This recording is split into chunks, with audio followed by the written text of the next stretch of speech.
말씀 시편 9편입니다. 13절부터 17절 말씀까지 저와 같이 교독하시겠습니다. 시편 9편 13절 말씀 제가 먼저 봅니다. 여호와여, 내게 은혜를 베푸소서.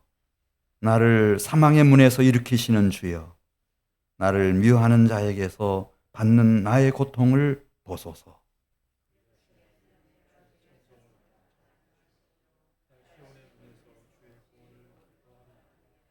이방 나라들은 자기가 판 웅덩이에 빠짐이여 자기가 숨긴 그물에 자기 발이 걸렸도다.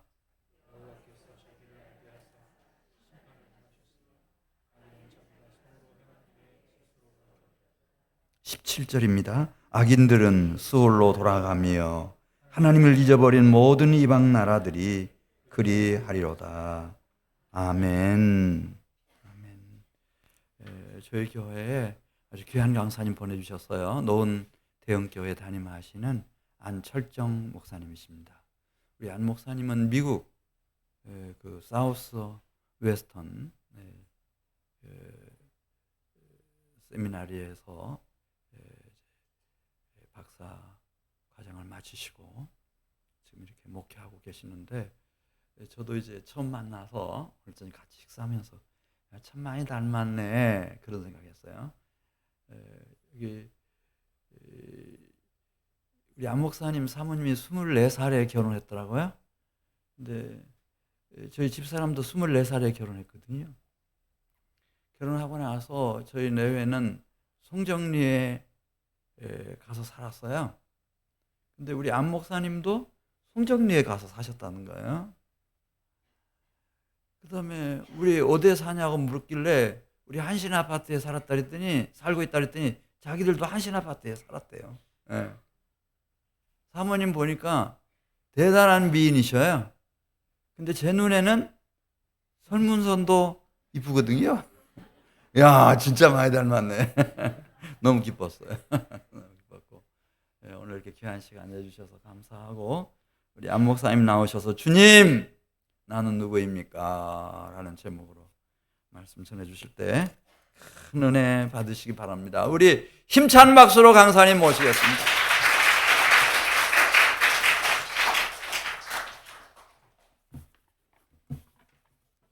한민교회 얘기는 많이 들었는데, 우리 전용희 목사님 말씀도 많이 들었는데, 오늘 처음 이렇게 찾아뵙고 또 교회도 처음 봤습니다. 근데 참 이렇게 아름답게 잘 교회도 꾸며놓으시고, 무엇보다도 우리 성도 여러분들이 이렇게 주일 저녁 예배에 이렇게 많이 나오시는 교회라는 거 알고 너무나 놀랐습니다. 요즘 잘 안 모이지 않습니까? 저희 교회도 잘 안 모입니다. 근데 이 교회는 다른 것 같아요. 분위기가 다르네요. 그리고 우리 젊은 우리 찬양팀이라든지 우리 젊은 분들이 많아가지고 아주 장래가 아주 밝은 그런 교회인 것 같습니다. 그래서 이런 교회에 와서 이렇게 교제할 수 있게 돼서 너무 감사하고, 하나님께 감사드리고 여러분께 또 감사드리고 목사님께 감사드립니다. 잠깐 기도하고 말씀 나누겠습니다. 하나님,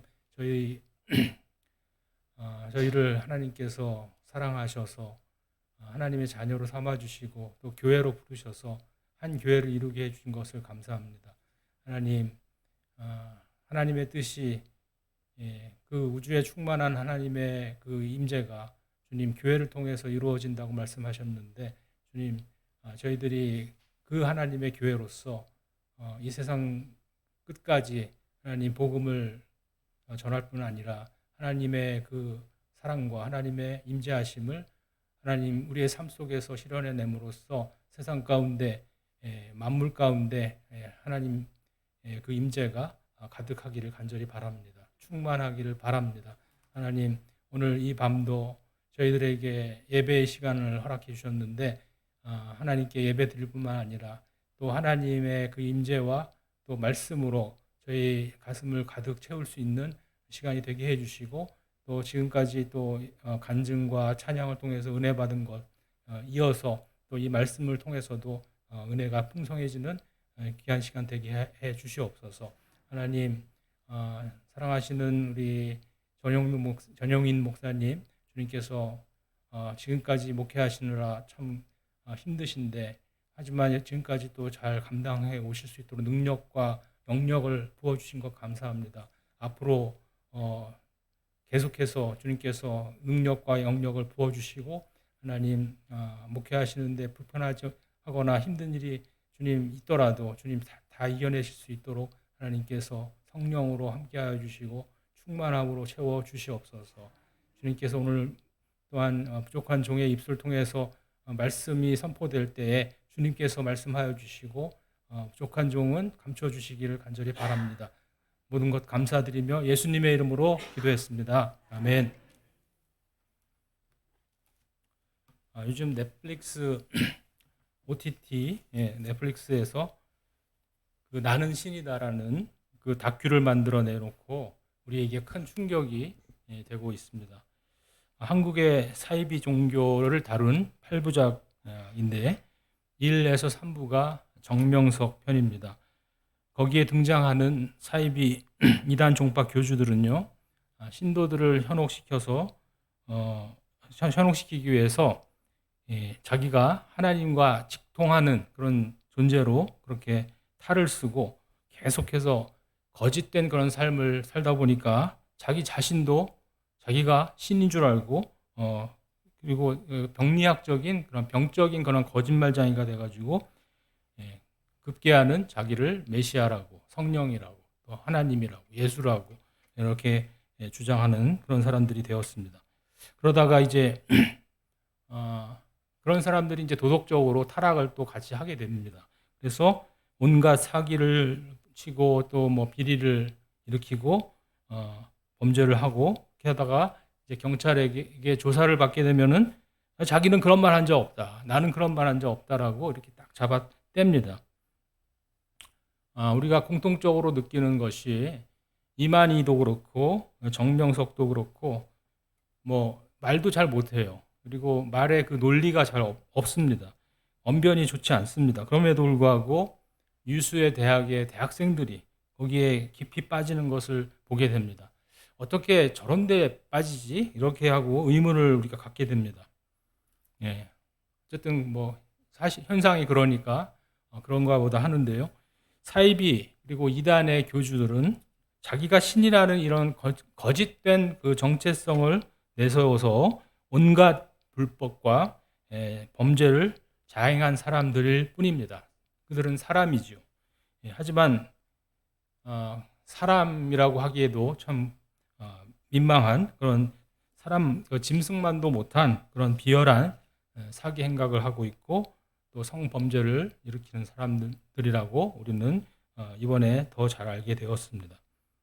근데 이런 일들이 있으면서 어떤 목사님이 이런 글을 썼습니다. 이단과 사이비 종교에는 하나님이 없습니다. 하나님이 없다는 것은 무슨 뜻이냐면은 실존적인 인격적인 하나님 체험이 없다. 그런 뜻입니다. 대신 뭐가 있죠? 교리와 교주가 있습니다. 그들만의 교리가 있고 또 교주가 있습니다. 그래서 신이 없기에 그러니까 하나님 경험을 못한 사람들이기 때문에 신이 없는 거예요. 그래서 신을 대신하는 교주가 있는 것이고 가시적인 그 교주는 가시적인 그런 보이지 않습니까? 눈에 보이는 그런 인물로 대체한 것입니다. 신이 눈에 보이니까 더 맹신하게 되고요. 또 자기들이 비합리적인 사고를 하고 있으면서도 일단은 눈에 보이니까 그것을 의식하지 못하면서 자기 인생이 파멸하고 있다는 것도 느끼지 못하게 되는 거죠. 이렇게 교리와 교주가 자기 가치관의 전부가 되었기 때문에 그 많은 이것이 이단이고 사입이라는 증거들을 보면서도 떠나지를 못하는 거예요. JMS 그렇습니다. 딴 뭐 이단들도 마찬가지죠. 근데 이런 JMS가 이런 많은 허점이 다 드러났음에도 불구하고 건재하다고 합니다. 자, 오늘 본문에는 이렇게 자신을 사이비 교주나 이런 이단 교주처럼 자신을 왜곡하고 거짓을 자행하고 자기를 신이라고 하는 그런 사람들은 나오지 않습니다만은 대신 세 종류의 그 인물들, 존재가 출현합니다. 나옵니다. 먼저 시편 9편을 지은 이 기도시죠. 기도를 지은 기도자입니다. 기도자가 있고 그다음에 하나님이 등장하고 그리고 이방 나라 또는 악인으로 이름이 붙여진 또 한 존재가 나옵니다. 이렇게 세 존재가 등장합니다. 이 셋 중에 한 분은 자기가 신이라고 주장하십니다. 그분의 이름은 야훼입니다. 영어로 I am that I am 이라고 하죠. 그래서 그 이름 자체가 굉장히 의미심장하지 않습니까? 나는 스스로 있는 존재다. 그냥 확 와닿습니다. 이분은 정말 하나님 맞구나. 세상에 어떤 신이 나는 스스로 있는 존재다라고 자기를 소개한 적이 있습니까? 야훼 한 분만이 그렇게 말씀하실 수 있습니다. 또 하나님은 또 어떤 분이시냐면은 자기를 알리시는 분이세요. 자기를 감추시는 분이 아니십니다. 16절에 보시면 여호와께서 자기를 알게 하사라고 되어 있죠. 모든 것을 창조하시고 모든 것을 주관하시고 전지전능하신 그런 분이 뭐가 부족해서 우리에게 자기를 알게 하려고 하실까요? 피조물인 우리들이 신이신 하나님의 존재를 인지할 수 있습니까? 없습니까? 자연 상태에서 할 수 없어요.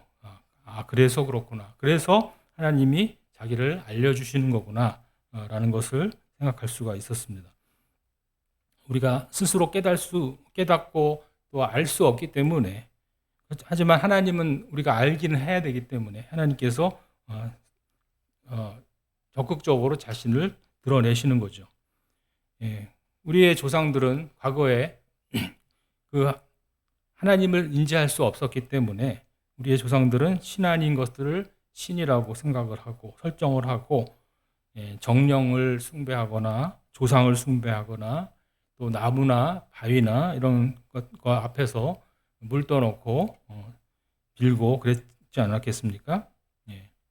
인간은 만물의 영장입니다. 만물 가운데 가장 똑똑하고 발달했습니다. 지능이 발달했지만은 야훼 하나님을 알 정도로 그렇게 뛰어나지는 않습니다. 그렇게 하나님을 스스로 알아내는 사람은 역사상 한 명도 없는 것입니다. 지금도 없습니다. 앞으로도 없을 것입니다. 하나님을 안다면 여러분 아시잖아요. 하나님 어떻게 아셨습니까? 하나님이 알려주셨기 때문에 알게 되신 것입니다. 로마서 1장 19절에 이는 하나님을 알만한 것이 그들 속에 보임이라 하나님께서 이를 그들에게 보이셨느니라 그랬어요. 여러분은 하나님을 어떻게 알고 계십니까? 하나님은 여러분에게 누구십니까? 하나님께서 여러분에게 개인적으로 자기를 알리지 않으셨다면 우리는 절대 하나님을 알 수 없었습니다. 나는 성경을 읽다가 하나님 만났어요. 아까 간증도 이제 그런 간증을 해주셨는데 나는 설교를 듣다가 하나님을 만났습니다. 나는 전도를 받아서 복음 소개를 듣다가 예수님을 나의 주님으로 그리고 나의 구주로 믿게 되었습니다. 나는 기도하다가 하나님의 음성을 들었습니다. 이런 모든 증거가 하나님께서 자기 자신을 알리신다는 것을 증명해 주고 있습니다. 맞습니까? 성경을 누가 주셨어요? 하나님이 주셨잖아요. 설교자를 누가 세우셨습니까? 하나님이 세우셨습니다. 전도자를 누가 보내셨습니까? 간증자를 누가 세우셨습니까? 모두 하나님께서 자기를 알게 하시려고 사용하신 도구이고 지혜입니다. 그러니까 하나님이 하신 것입니다. 의심 많은 도마가 예수님 부활을 믿지 못했어요. 얘기는 들었는데 정말 직접 보지 않고는 못 믿겠다. 그때 예수님께서는 도마를 위해서 다시 찾아오신 것 같아요. 아무리 봐도. 제자들을 다시 한번 찾으셨잖아요. 그래서 그때 이제 도마가 그 자리에 있었고 예수님을 만나서 예수님의 손과 옆구리에 못자국과 창자국에 손을 넣어보라고 하시니까 그것을 이제 넣어보고 만져보고 나서 놀라운 사람이 할 수 있는 가장 놀라운 신학적 고백을 하게 됩니다. 그것은 바로 나의 주, 나의 하나님, 예수님을 하나님이라고 고백한 최초의 고백자가 되었습니다. 요한복음 20장 28절에 보시면요. 예, 그렇습니다. 하나님은 예수님을 통해서 자신을 가장 잘 보여주셨습니다. 예, 그래서 하나님은 이렇게 자신을 알리는 분이다라는 것을 우리는 성경을 통해서 그리고 우리가 경험한 신앙의 경험을 통해서도 충분히 알 수가 있죠.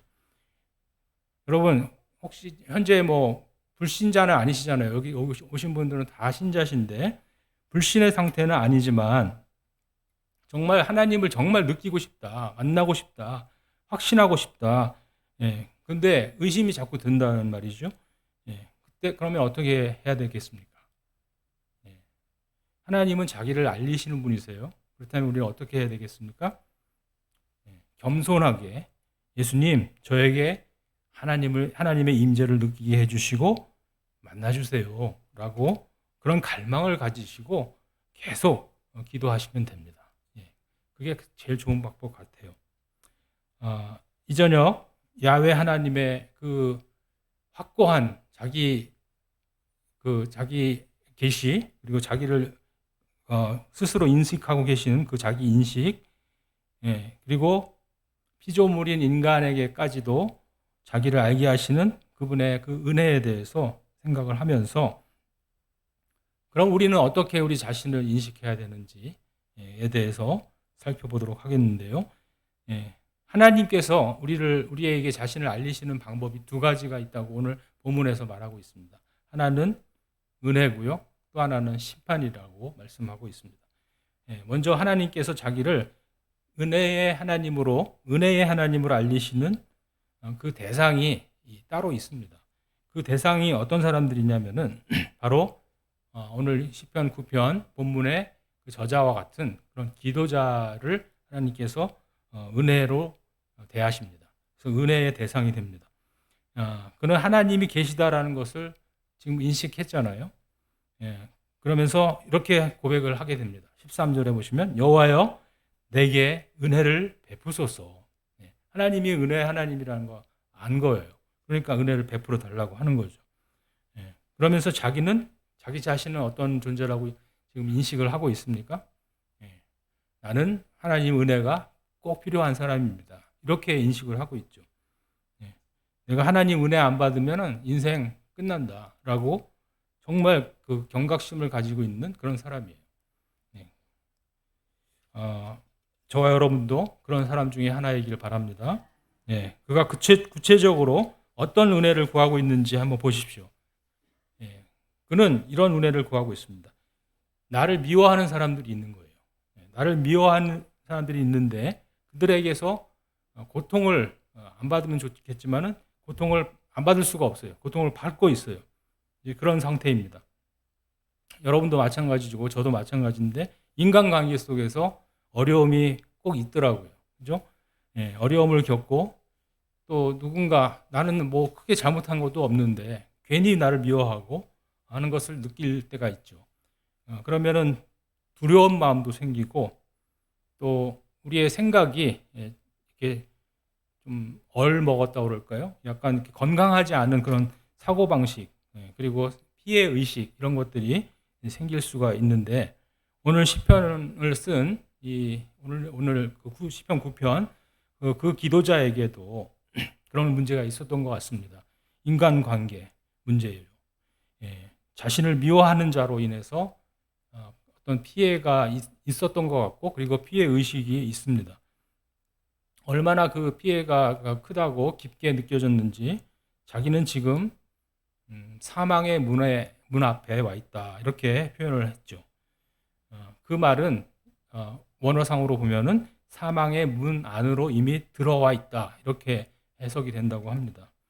얼마나 그 느끼는 고통의 수위가 얼마나 절망적일지 우리도 삶의 여정 속에서 삶 속에서 겪어본 적이 있기 때문에 공감하실 분들이 아마 여기 많이 계시리라고 생각이 됩니다. 내가 사랑을 많이 줬어요. 그리고 헌신까지 했어요. 그런데도 나를 대하는데 겉으로는 막 웃으면서 친절하게 대하는 척하면서 내가 안 보는 데서는 나를 미워하고 나를 비방하는 그런 사람들을 접할 때에 정말 그런 사람하고 진실한 교제를 하기가 참 어렵지 않습니까? 예수님이 바로 그런 것을 많이 겪으신 분이죠. 예수님도 3년 동안이나 제자들에게 그 모든 사랑을 다 베푸셨는데 끝까지 그들을 사랑하셨는데 마지막 그 죽음의 자리에는 한 명도 없었습니다.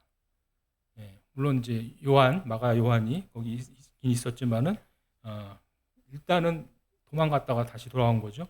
그리고 베드로는 그 베드로의 배신은 뭐 너무 유명해서 다 알고 있습니다. 예, 그렇습니다. 이 시편 기자도 그런 것 같아요. 자기를 미워하는 자에게서 고통받는 사람이었고 그것을 그 피해자라는 그런 의식이 딱 자리 잡고 있었습니다. 그래서 자기는 이제 죽음만 기다리고 있다. 죽음이 가깝다라는 그런 피해자 의식에 플러스 위기 의식까지 있었던 거예요.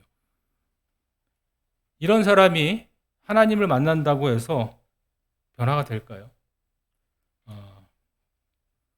예. 일반인들 같으면 절대 안 된다 이렇게 생각하시겠지만은 우리 믿음의 눈으로 보면 이게 가능하다는 것이 보입니다. 다행스럽게도 그렇습니다. 변화할 수 있다라고 성경은 말합니다. 14절에 그리하시면 내가 주의 찬송을 다 전할 것이요 딸 시온의 문에서 주의 구원을 기뻐하리이다 라고 그는 고백합니다. 피해자로서 자신을 그리는 대신에 하나님의 찬송을 전하는 자로 자신을 그리는 것을 보게 됩니다. 또 죽음의 문턱에 이르렀다고 할 정도의 깊은 위기에 처한 자신의 모습 대신에 하나님의 딸 시온 예루살렘 문에서 성문에서 주의 구원을 기뻐하는 자로 서 있는 자신의 모습을 그릴 수 있는 이런 완전히 180도 뒤바뀐 180도 바뀐 변모한 기적적인 변화를 겪는 그 모습을 보여주고 있습니다. 이 피해자였던 사람이 찬송을 전하는 자로 변했고요. 죽음에 거의 다 도달했던 그런 사람이 기뻐하는 자로 이렇게 변했습니다. 이게 정말 가능한 걸까요? 많은 경우에 믿음이 있다고 하면서도 우리는 때로 이런 단계로 이렇게 넘어가지를 못하고 오랫동안 계속 절망의 상태로 그냥 머무는 경우가 많이 있습니다. 하지만 기적은 일어납니다, 여러분.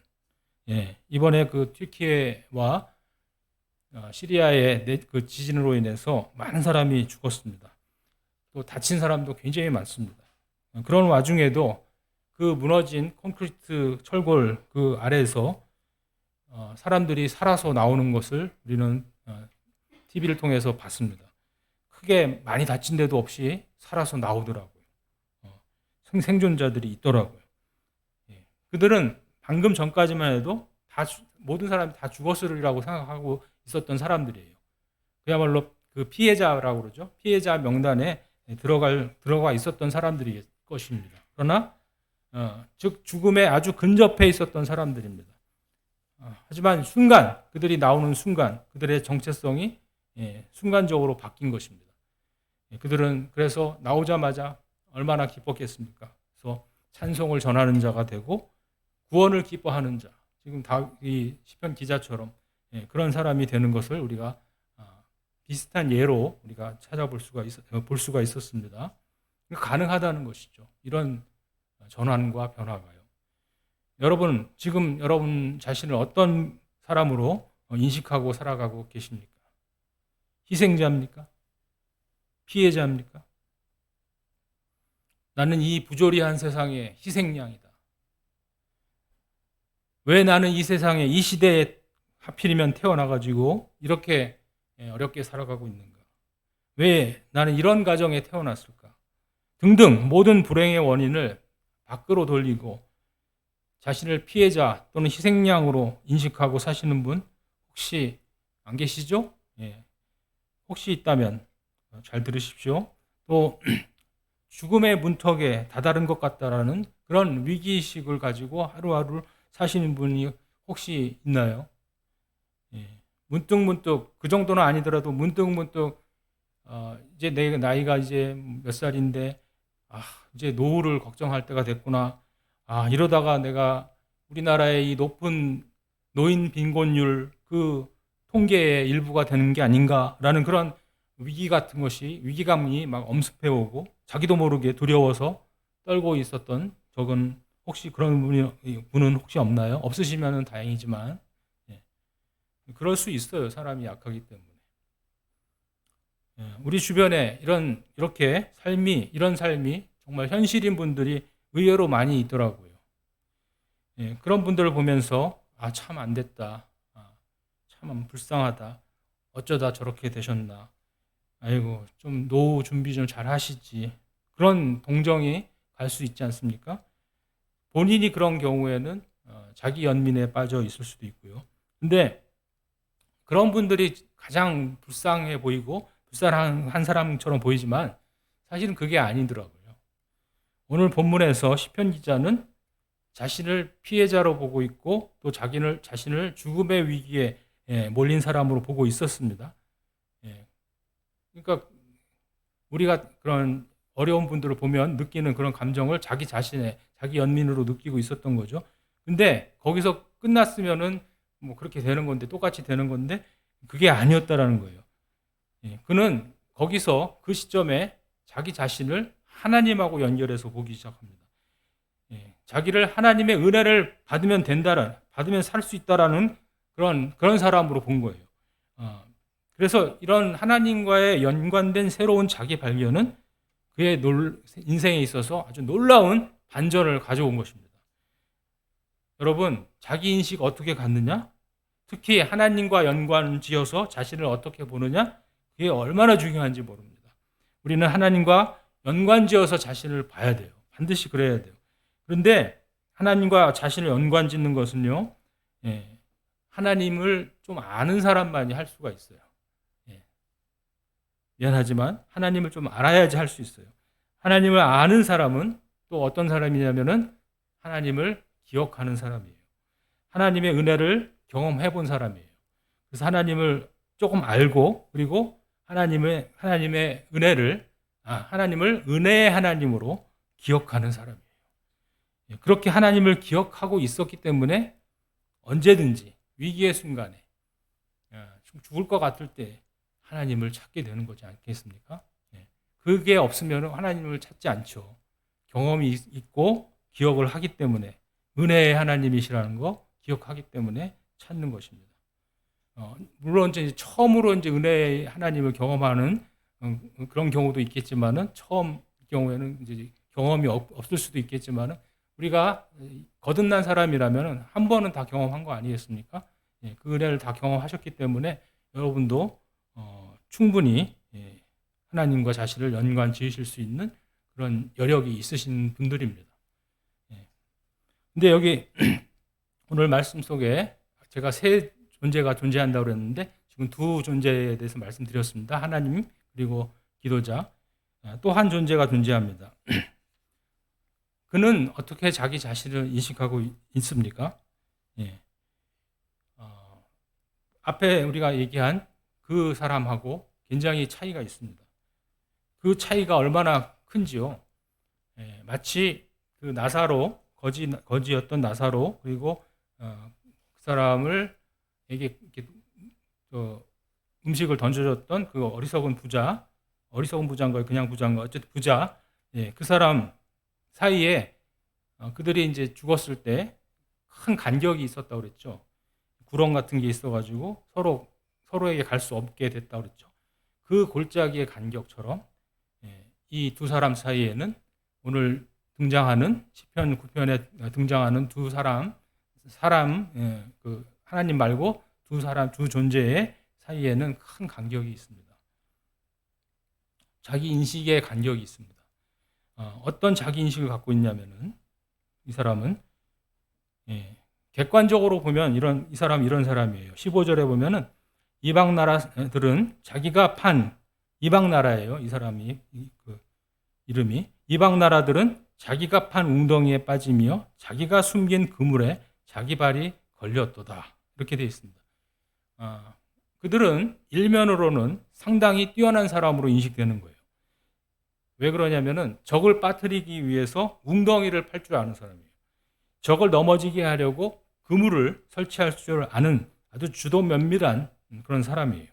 능력이 있어요. 근데 이렇게 능력 있고 주도 면밀한 것이 항상 좋은 것만은 아니라는 것을 볼 수가 있습니다. 그것 때문에 자기가 판 웅덩이에 자기가 빠지고 자기가 숨긴 그물에 자기 발이 걸린다고 그랬습니다. 여기 자기라는 그 단어가 4번이나 나오더라고요. 한 절 안에. 그게 아주 상징적인 의미가 있다고 생각이 됩니다. 이 사람은 아주 자기에 충만하고 아주 자기가 충만하다 못해가지고 흘러 넘치는 그런 사람인 것 같습니다. 이런 존재를 뭐라고 불렀다고요? 이방 나라라고 통칭해서 부르는데 그럴 이유가 있다고 저는 생각이 됐어요. 이 시편 기자는 이방 나라를 바로 이 사람, 이 악인과 동일시하고 있습니다. 그래서 17절에 보면은 악인들이 스올로 돌아가며 하나님을 잊어버린 모든 이방 나라들이 그리하리로다 그랬어요. 이들의 가장 중요한 특징이 뭐라고요? 하나님을 잊어버린 자가 됐다. 하나님을 잊어버린 자. 저 아까 그 사람은 하나님을 기억하는 사람이라고 그랬잖아요. 근데 이 사람은 하나님을 잊어버린 자가 된 사람이에요. 개인도 그렇고 나라도 그렇고 하나님을 잊어버리면은 계속 더 깊은 악으로 계속 치닫게 되는 거죠. 개인이건 나라 전체건 다 악인이 될 수 있는 거예요. 이제 그래서 이 사람의 정체성은 악인이 된 것입니다. 이제는 돌아올 수가 없어요. 시편 기자가 자신을 하나님의 은혜를 간절히 구하는 그런 사람으로 인식한 것과는 정반대로 이 사람, 이 악인, 이 이방 나라는 하나님의 은혜를 전혀 필요로 하지 않는 그런 자신으로, 그리고 하나님의 은혜와 구원 없이도 나는 잘 살 수 있고 잘 먹고 잘 살 수 있는 사람으로, 또 자기가 자기 웅덩이를 팔 수 있고 자기 힘으로 그물을 숨겨 놓을 수 있는 그런 사람으로만 자기를 인식하고 있는 거예요. 그야말로 자기 충족적이고 자기 자만한 사람이죠. 그런데 자신을 그렇게 인식을 하고 있었기 때문에 그에게는 아주 치명적인 그런 결과가 빚어지는 것입니다. 그것이 그렇게 인식하는 것이 치명적인 그런 실수가 됩니다. 자기가 파놓은 웅덩이에 자기가 빠지고 자기가 숨긴 그물에 자기 발이 걸린다. 이렇게 되어 있지 않습니까? 악인은 자기가 자기 손으로 행한 일에 스스로 얽혀또다. 이렇게 요약하고 있습니다. 여러분, 자기 손으로 행한 일이라는 그 표현에는 아주 부정적인 그런 뉘앙스가 숨어 있습니다. 자기 손으로 이 사람이 한 게 뭐죠? 웅덩이 판 거, 또 그물 숨겨놓은 거, 이런 거잖아요. 주로 한 일이 그런 거예요. 자기 손으로 한 일이. 한마디로 남을 해코지하는 사악하고 부도덕한 그런 일을 자기 손으로 행한 일이라고 이렇게 명명하고 있습니다. 영어에 manipulate라는 말이 있습니다. manipulate. 매니는 우리가 매니큐 할 때처럼 손을 말하는 것입니다.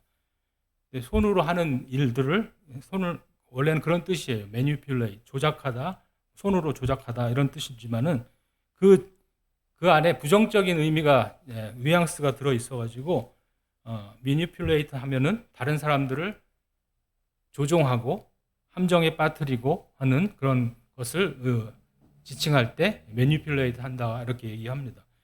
요즘 많이 우리들도 쓰고 있는 그 가스라이팅과 같은 비슷한 거예요. 상대방 잘못이 아닌데도 상대방 잘못인 것처럼 상황을 잘 이렇게 조작해가지고 상대방으로 하여금 죄책감과 괴로움을 느끼게 만드는 아주 비열하고 교묘한 심리적 조종이죠. 이렇게 거짓말로 다른 사람을 조종하고 괴롭게 하는 이런 사람이 진짜 악인이지 않습니까? 빌런, 소위 빌런이라고 하죠, 요즘은. 그 영어를 사용하는데 빌런이라고 하더라고요. 우리 자기 인식은 반드시 하나님과 연관지어서 생각해야 된다고 제가 말씀드렸는데 이 사람이 바로 하나님과 자기를 연관시키지 않는 사람이에요. 누구든지 만약에 하나님을 이렇게 제외시키고 독자적으로 자기를 인식하려고 한다면은 그는 결국은 자기가 손으로 행한 일, 자기가 하는 일로 만족을 하려고 할 것이고요. 그 일로 인해서 그는 결국은 자기 스스로 자기가 판 함정에 빠지게 됩니다. 얽히게 됩니다. 뿐만 아니라 그런 사람은 하나님이 가만 놔두시지 않습니다. 하나님이 반드시 심판하십니다. 오늘 심판한다고 그렇게 써 있지 않습니까? 왜냐하면 하나님은 자기를 알게 하시는 분이기 때문입니다. 두 가지 방법이 있다고 그랬죠. 은혜.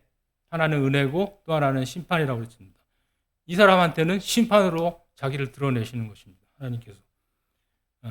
그래서 그 심판을 받는 순간에 그래도 깨닫고 돌아오면은 그 사람은 구원받을 수 있겠죠. 하지만은 많은 사람이 돌아오지 않습니다. 심판을 받는 거 끝나죠, 그냥. 하나님을 알고자 하는 사람들에게는 하나님께서 은혜를 베푸시고, 이 시편 기자처럼 하나님의 은혜와 구원이 정말 절대적으로 나는 필요합니다. 라고 인식하고 날마다 간절히 그 은혜를 구하는 사람에게 하나님은 자신을 은혜로우신 하나님, 구원의 하나님으로 나타내 보여주시지만 하나님을 알고 싶어 하지도 않고 하나님에 대해 무관심하고 잊어버리고 알았다가도 잊어버리고 그 은혜와 그런 것도 다 잊어버린 사람들, 그런 사람을 하나님께서는 어떻게 대하시겠어요? 그런 좋은 하나님의 은혜와 구원 이건 다 감춰버리시고 심판의 하나님으로만 자신을 나타내실 수밖에 없는 거죠. 이 시간 여러분의 자신의 자기 인식은 여러분이 자신을 인식하시는 것은 어느 쪽인지 생각해 보십시오. 지난 한 주 동안, 지난 며칠 동안 얼마나 하나님과 연관 지어서 자기 자신을 인식하고 계셨습니까? 여러분 자신을 정말 하나님의 은혜가 절대적으로 필요한 사람으로 하나님 아니면 나는 살 수 없다라고 그렇게 인식하면서 사셨습니까? 사람은 저도 그렇고요. 여러분도 그러실 거예요. 절체절명의 위기감 느껴야만 하나님을 찾는 것 같습니다. 자신을 피해자로 또는 죽음의 위기에 내몰린 사람으로 그런 식으로 인식하지 않으면요. 하나님의 은혜 구하는 거 쉽지 않고요. 간절하지도 않습니다. 간절하지는 더욱 하지 않죠. 또 여러분의 그 경험이 하나님을 경험한 경험이 굉장히 중요합니다. 아까 말씀드렸지만은 여러분께서 그 하나님의 은혜를 간절히 정말 구했을 때 하나님께서 응답하셨잖아요. 하나님이 응답하셔서 여러분을 구원해 주시고 어둠에서 나와서 빛으로 들어가게 하신 그런 경험이 있으시잖아요.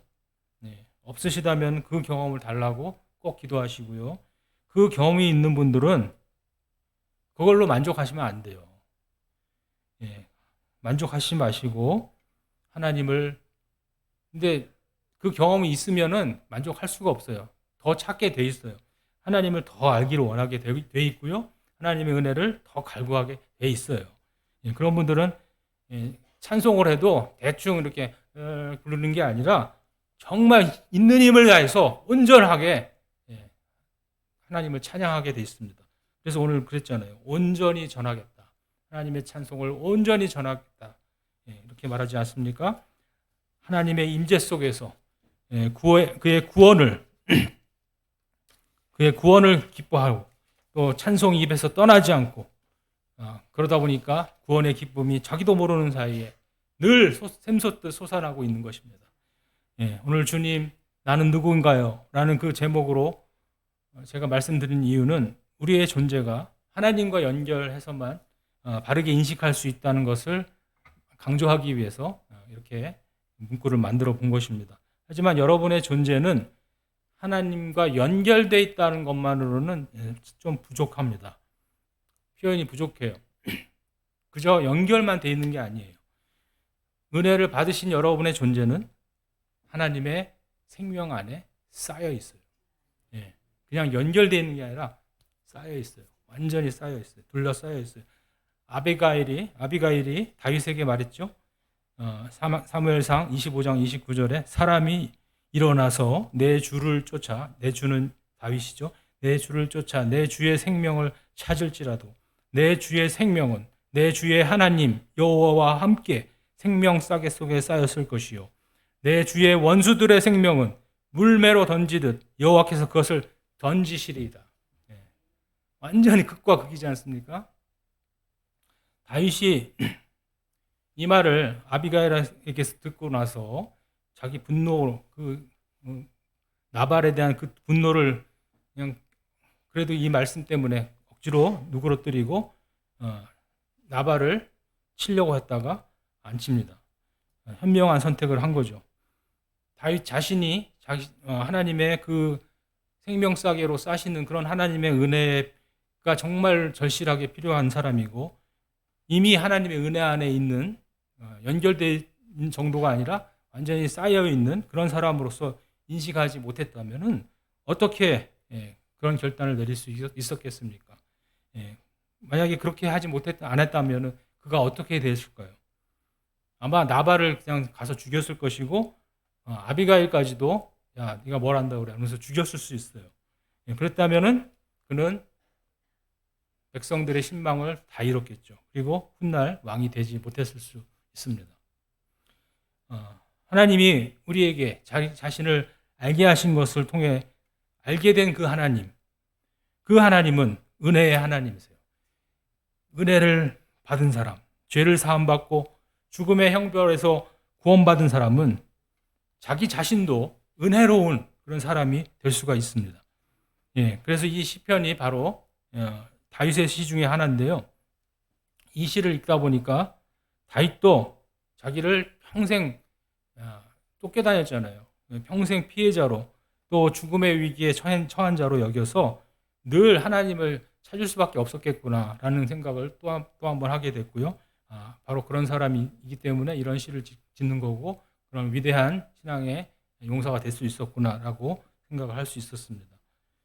그는 항상 자신을 가난하다 그리고 궁핍하다 이렇게 여겼던 것을 알 수 있습니다. 18절에 궁핍한 자가 항상 잊어버림을 당하지 아니하며 가난한 자들이 영원히 실망하지 아니하리로다.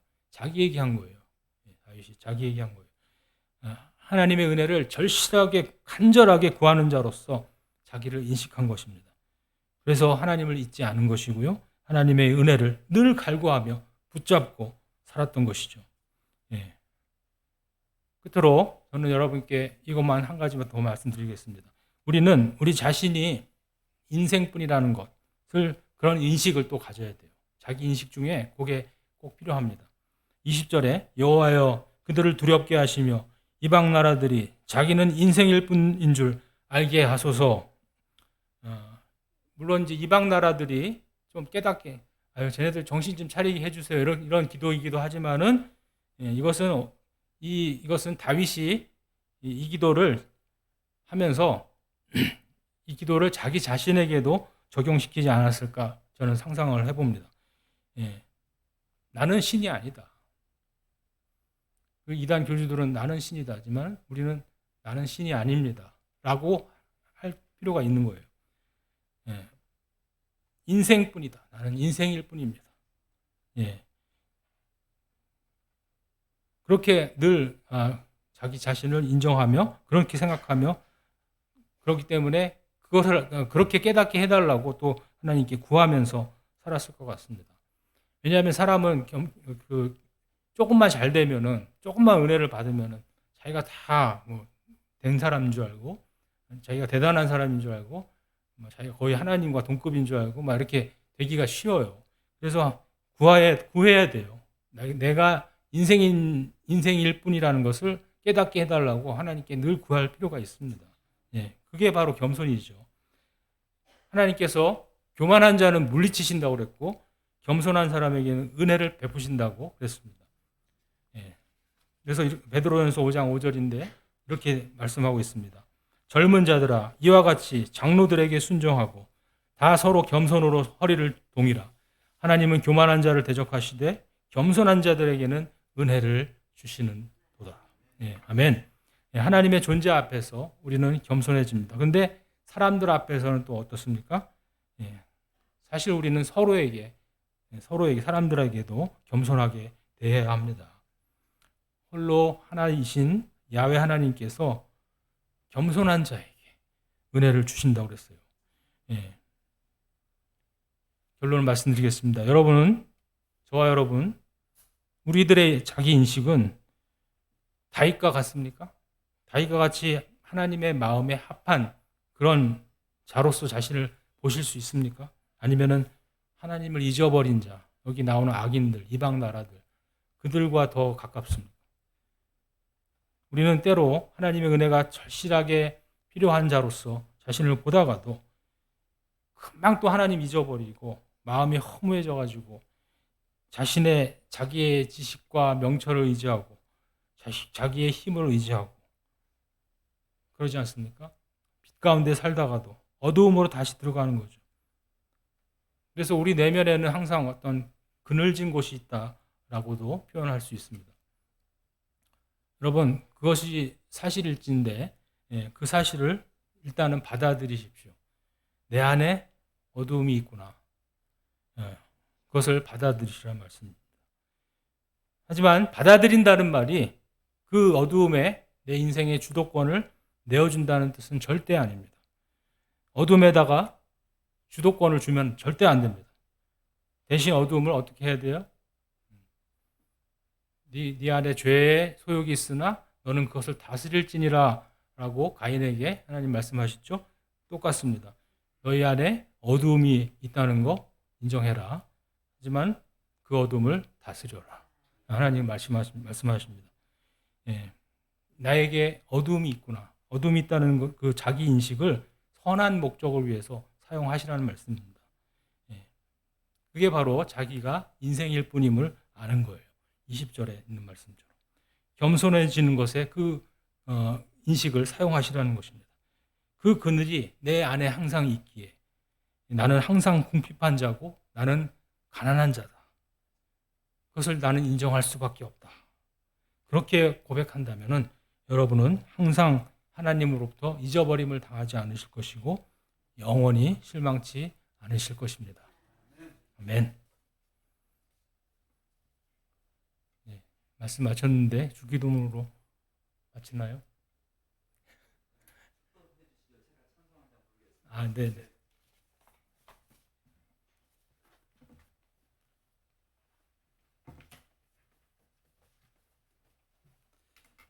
네, 너무 귀한 말씀 참 감사합니다. 우리 다